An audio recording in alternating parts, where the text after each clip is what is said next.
రాష్ట్రంలో కూటమి ప్రభుత్వం అధికారంలోకి వచ్చి 15 నెలల్లో అవినీతి విచ్చలవిడిగా సాగుతోందన్నారు వైసీపీ నేత మాజీ మంత్రి పెద్దిరెడ్డి. డబ్బు సంపాదనపైనే దృష్టి పెట్టారన్నారు. ఓట్లేసిన పాపానికి రైతు సోదరులు బాధపడుతున్నారన్నారు. ఎరువులు విత్తనాలు పండించిన పంటలకు గిట్టుబాటు ధర లేదన్నారు. రైతాంగాన్ని పట్టించుకున్న పాపాన పోలేదని చంద్రబాబుపై ఆగ్రహం వ్యక్తం చేశారు. చంద్రబాబు నాయుడు కానీ వారి కుమారుడు కానీ వాళ్ళ ఆలోచన మనం ఎన్ని రోజులు అధికారంలో ఉంటే అన్ని రోజులు డబ్బు సంపాదన మీదే ఉండాలా. ఇతర ఏ కార్యక్రమాలు మనం చేయనక్కర్లేదు. మనం ఎన్నికల్లో చెప్పిన హామీలు నెరవేర్చకపోయినా పర్వాలేదు, ఎలాగూ నెరవేర్చలేము.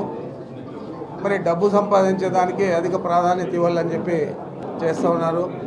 ఈరోజు రాష్ట్రంలో వారికి ఓట్లేసిన పాపానికి రైతు సోదరులందరూ కూడా ఈరోజు ఏ విధంగా బాధపడుతూ ఉన్నారు.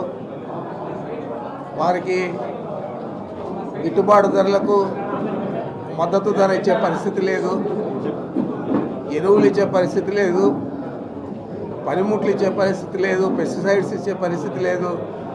మరి ఈరోజు పత్తి కానీ మిర్చి కానీ లేదా ఆనియన్స్ అంటే ఉల్లి కానీ లేదా టమాటా కానీ లేదా దోసకాయ కానీ మామిడి కానీ ఇవన్నీ కూడా పూర్తి స్థాయిలో చేసిన రైతులందరూ కూడా మునిగిపోయారు.